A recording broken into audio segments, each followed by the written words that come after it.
আসসালামু আলাইকুম ওয়া রাহমাতুল্লাহ। গত দর্সে আমরা আলোচনা করেছিলাম তাসদীদ সম্পর্কে।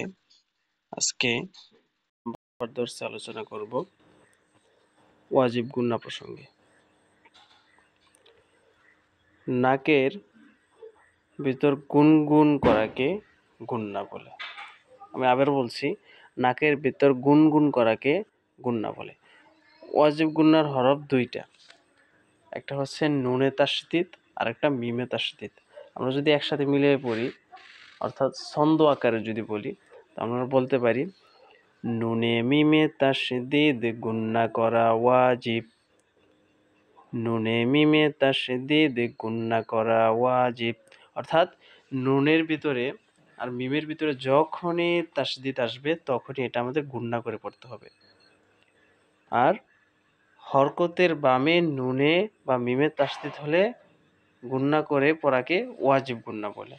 আমরা উদাহরণের দিকে লক্ষ্য করি।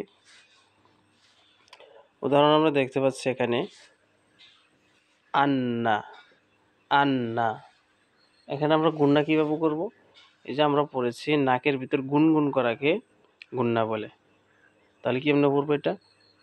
আন্না, আন্না, আন্না। এভাবে আমরা প্রত্যেকটা পড়ব। ইনশাআল্লাহ একটু লক্ষ্য করি, তাহলে আমরা বুঝতে পারবো। জন্না, কুন্না, হুন্না, সুম্মা, লাম্মা, আম্মা, হুম্মা, খুন্নাস, কুন্নাস।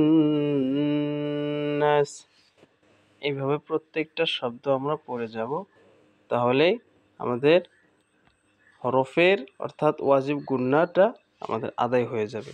এটা আমাদের এইভাবে আমরা সবগুলি পড়ে নেব ইনশাল্লাহ। সর্বশেষ এটা আমরা শেষের উদাহরণটা আমরা খেয়াল করি। কুল ইন্নী, ইন্নী। আবার করি কুল ইন্নী। কারণ এখানে আমরা দেখতে পাচ্ছি নুনে একটি তাসদীদ দেখা যাচ্ছে। এই নুনে তাসদীদ হওয়ার কারণে এটা গুন্না করে পড়া আবশ্যক হয়ে গেছে। তাহলে আমাদের ওয়াজিব গুন্নার এই সংক্ষিপ্ত আলোচনা এই পর্যন্তই। আসসালামু আলাইকুম ওয়া রাহমাতুল্লাহ।